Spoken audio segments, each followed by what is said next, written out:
Hi! ఏంటి fruits చూపిస్తున్నా అనుకుంటున్నారా? ఈరోజు మేము మా ఇంట్లో ఫ్రూట్ సలాడ్ చేసుకోబోతున్నాం. దానికి గావాల్సిన ఫ్రూట్సే అనమాట ఇవి.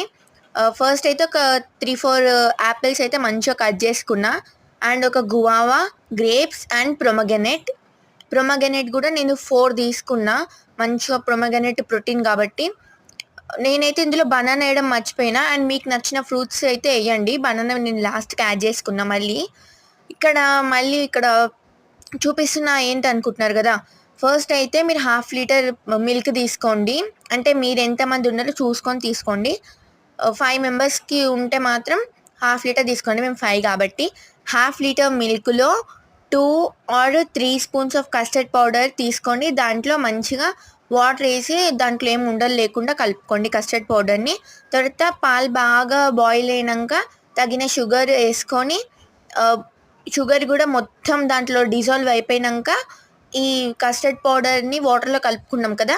దాన్ని కూడా అందులో ఏసి మంచిగా థిక్‌గా అయ్యే వరకి బాయిల్ చేసుకోండి. అండ్ కస్టర్డ్ పౌడర్ ఏసినంక కలుపుతూనే ఉండాలి. లేకపోతే కింద థిక్‌గా అంటుకోబోతది గిన్నెకి. తర్వాత మంచిగా దాన్ని చల్లారబెట్టండి. రూమ్ టెంపరేచర్‌కి వచ్చినంక కట్ చేసుకున్న ఫ్రూట్స్ అన్నీ దాంట్లో ఏసుకోండి. మీకు నచ్చిన ఫ్రూట్స్ ఏసుకోండి. కానీ స్ట్రాబెర్రీ, ఆల్బుకర్ ఇలాంటి పుల్లగుండేవి మాత్రం అవాయిడ్ చేసేయండి. ఆరెంజ్ కూడా అవాయిడ్ చేసేయండి.